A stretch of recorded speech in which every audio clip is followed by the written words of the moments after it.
como su propio nombre indica, filosofía aplicada sería encontrar las aplicaciones de la filosofía. Es decir, que igual que nosotros en la filosofía teórica hemos estudiado la teoría de Husserl, la teoría de Gadameriana, la teoría heideggeriana, la cuestión es que eso tiene una potencia para llevarlo a la realidad. De tal forma que estos autores nos ayudaron a comprender determinadas realidades. Ahora de lo que se trata es de entrenar a determinadas personas en el desarrollo de estas habilidades, de habilidades de pensamiento crítico, de habilidades de comprensión en esta línea. La relación con la filosofía académica, la filosofía teórica, fundamentalmente desarrolla contenidos que aprenden nuestros alumnos. La filosofía aplicada lo que ayudaría es a que esos alumnos o los participantes de un taller desarrollasen por ellos mismos esos contenidos y que nosotros, en lugar de darle los contenidos, les ayudamos a que ellos desarrollen contenidos mucho más profundos a través de las metodologías de trabajo filosófico. Por ejemplo, podemos ayudar a un grupo a que desarrolle el eidos de la libertad a través de la lectura de un texto. ¿Cómo? Haciendo reducciones fenomenológicas. En una clase teórica académica de filosofía se enseñaría Husserl, y que es una reducción fenomenológica y que es un eidos. En el caso de filosofía aplicada, haríamos un taller donde, a partir de esa lectura de una serie de textos, desarrollamos, conocemos cuál es el eidos del concepto a través de reducciones fenomenológicas. Fundamentalmente ahora mismo hay dos: consultoría filosófica, orientación filosófica individual, donde lo que se hace es reflexionar sobre cuestiones o en algunas ocasiones también sobre problemas que tienen aquellos que van a una consulta, y filosofía para o filosofía con niños, que lo que se hace es desarrollar pensamiento crítico, creativo y cuidadoso. Nosotros más específicamente hemos trabajado filosofía aplicada en contextos de vulnerabilidad, con personas en riesgo de exclusión social, y fundamentalmente trabajamos con dos tipos de proyectos. Un proyecto en cárceles para ver el rendimiento que la filosofía da dentro de cárceles en relación a dos objetivos: uno, desarrollo de pensamiento crítico, y segundo, gobierno de las pasiones. Desarrollamos con estas personas que están en prisión fundamentalmente talleres de índole estoica, pero también basados en María Zambrano, basados en Foucault, basados en otra serie de autores. Y luego el segundo proyecto que nosotros llevamos es el proyecto Diógenes Infantil, en donde trabajamos en uno de los barrios más pobres de España, las 3.000 viviendas, y en este caso trabajamos con niños precisamente para eso, para desarrollar pensamiento crítico, creativo y cuidadoso. Pero como digo, no se trata de darles una clase magistral de filosofía, que tiene mucho sentido, pero no en este contexto, sino de ayudarles a que ellos piensen por ellos mismos, entendiendo esto del pensamiento en un contexto muy amplio, ¿no? Tanto pensamiento crítico, creativo y cuidadoso, como por ejemplo un pensamiento simbólico, un pensamiento poético, un pensamiento narrativo. Entonces los ayudaríamos a que ellos por ellos mismos piensen mejor, con determinados resultados, que también podríamos hablar de resultados que hasta el momento hemos obtenido, como es por ejemplo que hay determinadas personas que reducen el nivel de violencia. ¿Qué quiere decir esto? Quiere decir que gobiernan mucho mejor sus pasiones, personas que se cuestionan su propia existencia y a través de ese cuestionamiento de su existencia dejan la droga. No es que nosotros pretendamos que dejen la droga o que dejen el narco, pero realmente este planteamiento o este cuestionamiento existencial hacen que ellos sean mucho más autárquicos, mucho más autónomos, retomen los hilos de su propia existencia y tomen decisiones por ellos mismos, y no tomen las decisiones que la ideología del sistema criminal es el que les lleva a tomar. Entonces tiene mucho también de teoría crítica, en el sentido de Jones, que es lo que veremos también ahora un poquito en la conferencia.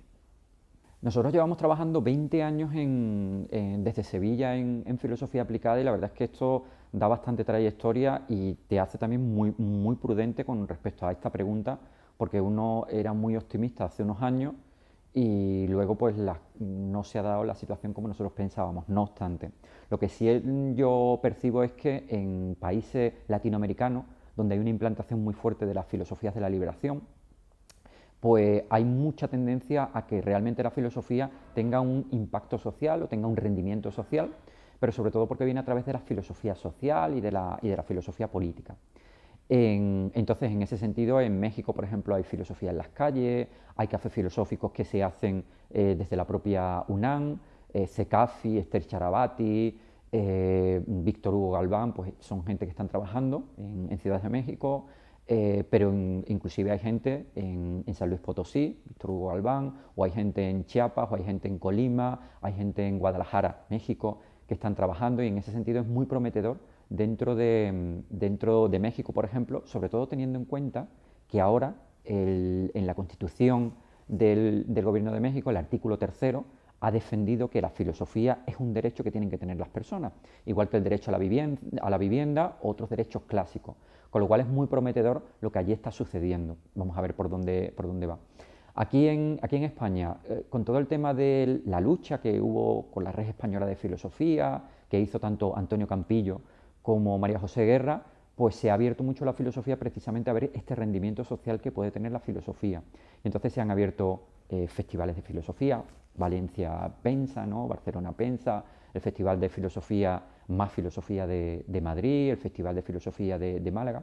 Entonces, en este sentido es muy prometedor porque lo que se pretende es que la filosofía no solo esté hecha para filósofos, sino esté hecha precisamente para aquellos que realmente están necesitando la filosofía o tienen esa urgencia filosófica. Entonces es muy prometedor lo que está sucediendo, porque yo siempre me he preguntado qué sentido tiene hablarle de la necesidad de pensamiento crítico a filósofos que ya están convencidos de la necesidad del pensamiento crítico. ¿Qué sentido tiene defender la importancia de desarrollar la argumentación a gente que llevan 4 años trabajando en filosofía? Creo que es tan urgente, o quizás más, hablar de estos temas a esa gente que realmente nunca han estado en la facultad de filosofía ni van a pasar por la facultad, pero tienen necesidad de este tipo de cuestiones, o por ejemplo temas existenciales. Cuando una persona fallece y toda su familia empieza a plantearse cuál es el sentido de la existencia sin tener a esta persona, o cuando una persona está a punto de fallecer, como yo tuve en una consulta, y se plantea ¿para qué he vivido? ¿Para qué sirve vivir? Yo creo que ahí no hace falta necesariamente en todos los casos un psicólogo, sino de hecho haría falta en gran medida un filósofo, es decir, alguien que realmente se hiciera la gran pregunta de ¿para qué vivir? Y no solo desde el despacho, sino ayudando a esta otra persona a que él mismo se la responda, pero claro, con todos esos rudimentos, elementos filosóficos de la historia del pensamiento y de las metodologías de trabajo, de las estrategias filosóficas, pues todo esto podría servirle a esa persona a que se respondiera a eso. Entonces yo creo que es prometedor lo que se está abriendo, es prometedor por lo que veo con ciclos de conferencias en la propia Universidad Complutense el año pasado, prometedor por lo que está sucediendo aquí también en la Universidad de Valencia, prometedor inclusive en ámbitos que se están desarrollando mucho como la filosofía feminista, para que además de hacer el discurso feminista, hagamos talleres donde se trabaje con la gente, para que ellos desarrollen este pensamiento feminista. Entonces yo creo que hay posibilidades muy interesantes para desarrollar filosofía aplicada. Ahora bien, como todo va a depender, uno, de los alumnos, sobre todo de los alumnos, de lo que quieran hacer en el futuro los alumnos, y segundo, del profesorado, es decir, de qué también nosotros queremos hacer con la filosofía. En ese sentido yo pienso que filosofía aplicada es un área de conocimiento más dentro de la filosofía que viene a completar lo que durante muchos siglos hemos hecho en filosofía teórica y filosofía práctica. Se trataría de esa riqueza, ese potencial que tenemos en filosofía, vamos a llevarlo directamente a aquellos que les están haciendo falta, ¿no? Aquellos que en muchas ocasiones la filosofía ha menospreciado, por utilizar el término de Axel Honneth. Muchas gracias a vosotros.